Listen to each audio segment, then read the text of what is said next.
Friends, colleagues and listeners, here we are, our little Christmas edition of the podcast with myself and Mr. Dickson. And as you can see, I was just thinking to myself, and I threw a few titles at him, probably call this one the Prince of the Slopes and the Prat. I'll leave it up to you guys to decide who's who. Here I am down in a little Santa's Grotto waiting for my granddaughters to come over, and there he is, sunning himself on the snow. Looks like it's a beautiful, beautiful place there, Steve. Beautiful here, Chris. Yeah, you're looking good, Chris. I'm afraid I probably am wise to have left that gear behind. I mean, I bought a whole load of Christmas outfits, but when I managed to sneak into France before the borders closed, I left that behind. So I'm sure my fellow skiers on the slopes will have appreciated that. But you've come up trumps as always, Chris. Come up trumps. But it's a beautiful spot. Yeah, but mind you, if you had your Christmas outfit, it could have been deemed as official business. You don't let all those kids down, do you, this Christmas Eve there? I think there's plenty far more qualified and adept at that than myself. I can imagine. Anyhow, mate, listen, it's been a quick year, a terrible year again. And, here we are. We've called it deja vu, back to the future, off-piste. I mean, it's terrible what's happening again. But, please, God, let 2022 be a good year for everyone. Yeah, I think it feels... I mean, I heard somebody talking last night in the bar here, suggesting that we'd gone backwards, and actually there's the threat of now more restrictions and more sort of pressure on the health system and concern in society. I think by the time that we got to Christmas last year, we knew quite a bit about Delta at that sort of stage, and of course now we're in a point where there's still not the level of epidemiological or science yet being gathered behind Omicron, and that I think is causing people and the public in particular a great deal of angst and uncertainty. So I wouldn't disagree necessarily that we have gone backwards in some regard, and there's still a very long way to go in this battle against coronavirus. Yeah, but for me, Steve, it's as simple as just getting the vaccinations done, and all these anti-vaxxers and no-vaxxers, and whether it's professional football, it's ridiculous. Get out and get the jab. That's what I've always said, Stephen. I know we agree on this, but I would just say to people, you don't want to support the rest of your, rest of mankind and stuff, then you stay at home. Yeah, look, I think that's right, Chris. I mean, I think getting the vaccine certainly is one way that people can protect themselves, but not only themselves, but also their families. So, if there are still people out there that are hesitant, I would urge you.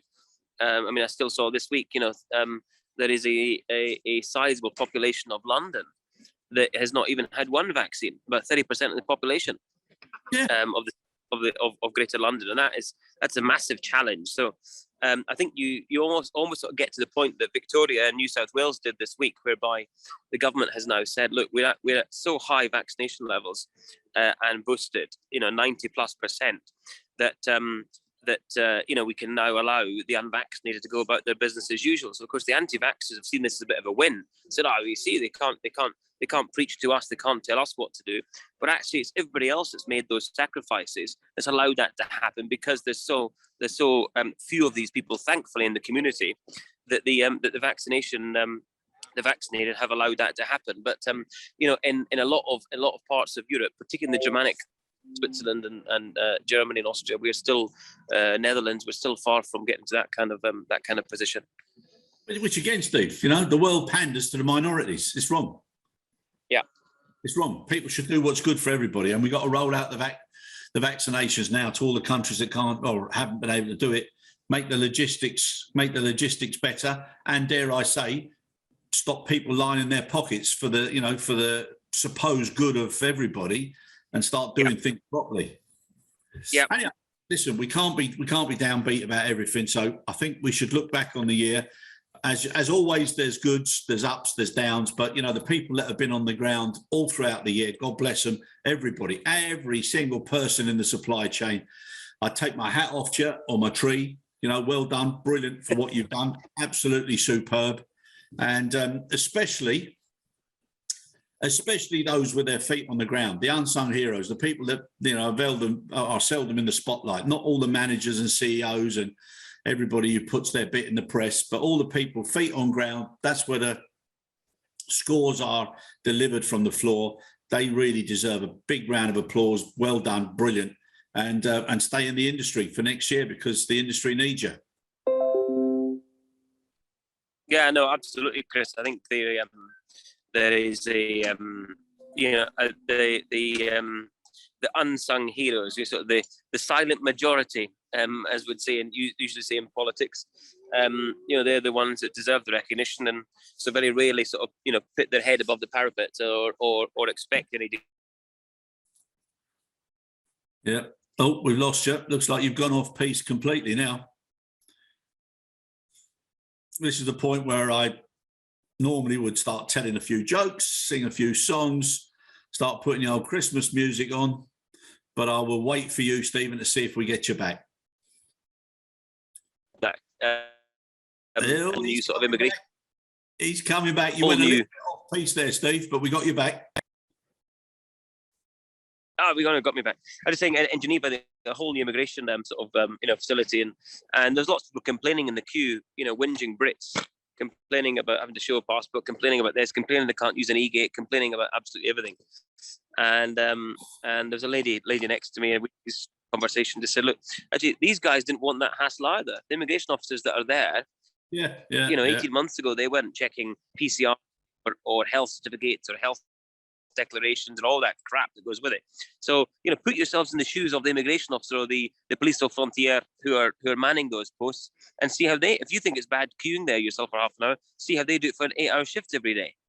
Yeah. No, I think you're right there. I think if we were to make New Year's resolutions for the industry and the aviation world in general, I think one of the things we'd be saying is we need a little pinch of additional tolerance and a lot more patience, a few spoons of patience. So if we were making the ideal cake for 2022, those are some of the ingredients definitely to be thrown in. For sure. Yeah. Now, empathy, Steve, Chris, I think empathy. Love it. Yeah.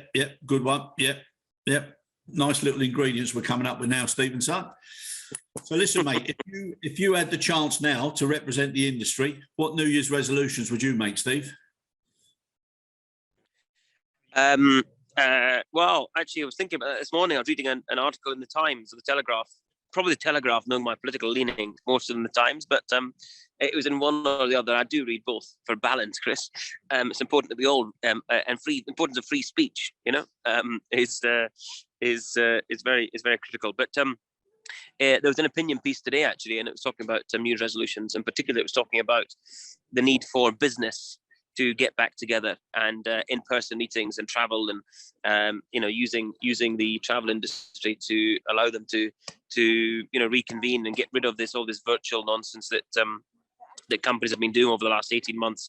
I think it serves a purpose to a large extent, but for many people, do the art of doing deals. Deals are not done.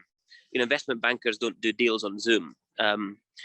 Financiers don't do deals with creating partnerships or joint ventures, and I've never done a deal over Zoom, and I really think there's a lot to be said for getting back in person, not being scared, accepting that there's a long way to go in terms of getting you see what's happening with Omicron. But my New Year's resolution will be to encourage everybody in business to get back to normality, start traveling more, and let's get out there and see people, because not only does business benefit from it, I think the travel industry as a whole benefits from it. And when you need them, they won't be there if you don't start using it again. Yeah. Steve, let me ask you something. We're always like off screen or offline or whatever you want to talk about. A lot of our conversations talk about trends and the value of data and how to read it and what to do with it. When it comes down to data, the thing that I can't understand is all these figures that keep going up. Why in God's name do they not separate it and say, right, of the, whatever it was yesterday, 89,000 new cases, why not put the number of new cases that are from people with no vaccinations, one vaccination or two vaccinations? Why not let people see what that impact ratio is? Why not? Why is not stop reporting cases at all? Full stop. We should not report cases. Cases are an irrelevant measure. Absolutely irrelevant. Unless you want to point out the high proportion of cases. Out at all. I want to point out those that are hospitalised or those that die from being. Well, that comes down to the next level and the most critical, and obviously the most important for people. Cases. When you see cases 85,000 a day, like there was in the UK day before yesterday, people get very scared by those big numbers. The number they should report is 100 dead or 200 hospitalised. Sounds much better, right? Gets people to stop being fearful of their own bodies and their own well-being. Get out there and start and being clever about it. Why not differentiate those numbers? Because work that we've been on together, we always drill down. I watched the reporting from Downing Street, certainly in the UK. They do. The Chris Whitty was at pains to point those numbers out the day before yesterday. Yeah, I just don't understand it myself. It's crazy. Now coming back now to industry New Year's resolution, or let's say a little a look into the future. What do you think is going to be the big ticket items next year, 2022? Whether it be new strategies, differences, whatever. Personally, I think one of them is what I would call ethical price balance. So what I'm talking about there is obviously some of the prices now. I mean, it's certain organisations and part of the industry are going through such a purple patch, they'll never see the like again. And they're absolutely on a different planet. But I think there has to be a real focus of balance now going into the new year. The pricing element is one thing, supply and demand, different issue. But the level of service that you should be getting for those particular prices and what happens if you don't get that service, I think that's something that's definitely got to be addressed. Well, I think it boils down to sort of this reset, Chris. There's been lots of demand, in the people space, whether it's being the restart and supporting training, or it's actually just finding good people, or it's keeping good people. When some companies are offering 10 euro cents an hour more than another, and people jumping ship for such small differences in monetary value. I think there's a whole piece around, the focus needing to be on the value proposition, the value chain. What is the value proposition of a ground handler? It has historically always been very transactional. Airline, contracts, service provider conduct a transaction, and that transaction could be aircraft turnarounds, it could be ramp handling, it could be cargo, warehousing, etc. I think there needs to be much more in the value chain around that overall proposition. What does the ground handler bring to the party in terms of innovation or service capability? How is it they've been challenging conventions? How is it that they are maintaining the competence, the quality, the conformance with standards, etc. So I think that's the conversation that needs to be really had for 2022. As we close out 2021, it's very clear we've got a number of challenges that are not solved, that remain open, and I think most of them boil down to people, Chris. I don't think we're going to go back to the point that we were a number of years ago in the UK and Europe, where sort of ground handling was the race to the bottom in terms of pricing proposition. I think that was a sort of a bad place for us to be. Actually, I think the opposite. I think people are going to have to accept that they need to, potentially pay for value rather than paying a price for a service. Yeah, I agree, Steve. I agree. And the thing that you mentioned there a couple of times, people. In the old days, everybody's so people are our most valuable asset. Well, by God, they are now. And what they're going to have to do to keep certain people and to change the way people perform and to change the way people think about their performance, that's where the success is going to be next. Yeah. And then I think absolutely a lot of mergers next year. A lot of the small businesses, a lot of the small specialist areas. Actually, mergers are what I would say it's a term this finding a supporting partner or a big brother, this sort of cooperative stuff that we've spoken about before, Chris, and leveraging the competence and the geographical presence of some smaller players, who have got some shared values, and that's not doesn't have to be through, ISAGO accreditation or IATA membership in the airline space, or GHI member, IGHC, all that's a lot of crap. What it means is people that are like-minded, people that share the same values.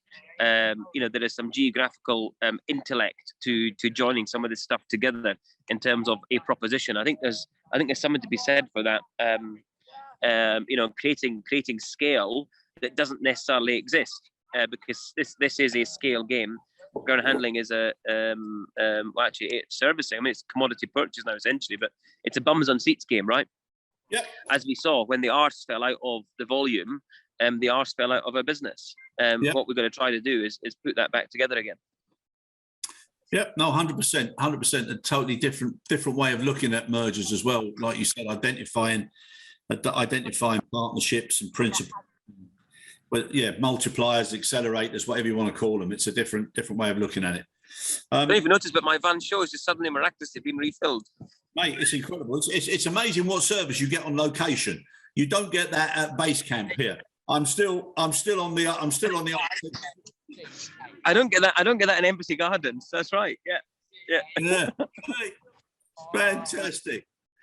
Listen, Stevie, look, I think everybody as well, this time of the year, all they want to do is be with their families and so important. So I think we should just say a few thank yous. I think one of the things that we should say as well is, the amount of industry professional journalism that's out there in our industry is absolutely fantastic. You and me aren't the smartest bulbs in the chandelier, and we're just trying to, put a different slant on things and sometimes have a little bit of a light-hearted look at some of the serious matters, but we never forget, the people that are doing it as a profession and what they're doing, and fair play to them. So I think that our industry journalists, second to none, they've done a great job. We've spoken about all the practical, the physical people, the ones who do the dirty work that never gets recognised. They should definitely be at the top of the tree this year. And everybody else that's supported the industry, fantastic, brilliant. All the individuals know who they are. And I think as far as on behalf of Eva and especially Salem, we need to thank each and every one of the supporting personalities and leaders and people that have come on the podcast and the digital events. You yourself, Steve, it's been a year that's flown by, mate, and some of the weekend shows have certainly brought a smile to my face. Thank you very much for everything you've done. I wish you the most successful. I never forget, Chris. It was March 2020 when you asked me to do one, gather my thoughts on what was going on. And I was never quite sure why you asked me the question, why you wanted to gather some of my thoughts, but. Anyway, I don't know how many shows we've done now. Salem will probably remind us, but I think we're nearing 200 now. So, your ability, your powers, the powers of persuasion, Chris, have worked expertly. I've been in some various different locations during the records. I've always made time for you and for the show. It's been a bit of fun. I hope that we've helped some people out there with some. Whatever benefit of the advice that we may or may not have given, they've taken. So I just like to also thank you, Chris, and Salem and Parveen and all the Eva team as well. I received a wonderful gift the other day from you all, which was fabulous. I think, Chris, you thought it had gone missing in the post, but it was only because my wife had ordered so many parcels from John Lewis and Amazon and various other places that it was in one of the boxes that I thought was for her. So anyway, when I opened it, I was really surprised. You didn't have to do that. That was lovely. Such a lovely gesture. But I just wish you, your family, and everybody else a very happy Christmas and safe New Year. Oh, brilliant. And I hope, and I know Parveen will be interested to know, did you catch up on the days that you missed out on? So when I opened it, it was the 13th of December. Whoa. And so I have to confess I have not caught up, but they were all removed, and yeah, it was wonderful. Really, really, really kind. That's unsurprised, but very welcome. Thank you. Well done, brilliantly. So, and again, Steve, I think now we're like just end thanking everybody that's been on any of the podcasts or all the digital events. I got to say a big thank you to Stan Wraith as well, because he did a lot of the digital events with me. It was brilliant. And obviously Salem, great character, great personality. First year married, so he's got to get past the 7, and then Indeed. So we'll be eagerly watching how well he does. And to all the team, they've done a brilliant job. And it's amazing from some of those earlier times when everybody was struggling to how well they've come together. So that's brilliant. And then I sent a message out to everybody, and basically the same message. Every year comes with hidden surprises and sometimes shocks. I had one of the worst years I've ever had, losing my youngest brother a few months ago, and it certainly puts things into perspective. But as well as the normal challenges of day-to-day life, we all look back and we wonder, we wish, we regret. And more often than not, we forget certain things and who to say what to and why. It's important that Indeed. you do. Yeah. And absolutely. 2021 been another strange and crazy year. And, this is the time of year that we do and say things that are very special. So without me getting too emotional, Steve, or saying something that I might. I wouldn't have thought you were the emotional sort, Chris. Yeah, no. Well, believe you me, mate, this year has really. I know. I'm teasing slightly, but yeah. No. I know that more than most. You and I have, at risk of embarrassing anyone, but we've shared an emotional moment or two. I had a few challenges myself, as you're aware, and you were present from the first moment. Yes, yeah. Like giving birth, mate, isn't it?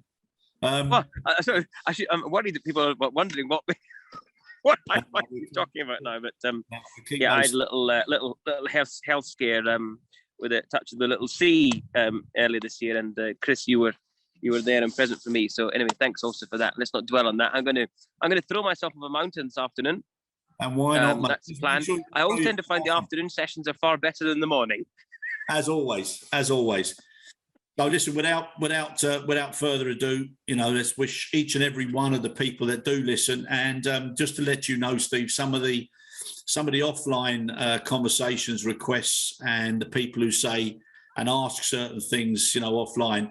This has definitely been a very good platform, and to all of them, wish them great success, the most success possible for 2022, and may it all be wrapped in luck and kindness, and labelled with your very own wish list for those you love and cherish. So without further ado, to everybody, happy 2022. Thanks a lot.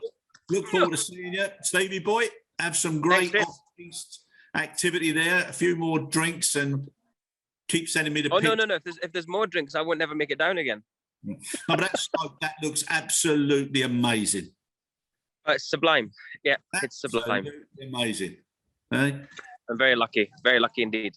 Yeah. All right, son. Well, you continue Great being stuff. lucky, and we'll see you when you get back. Thanks very much. Chris. Really appreciated. And I still feel like a pro. Cheers, Chris.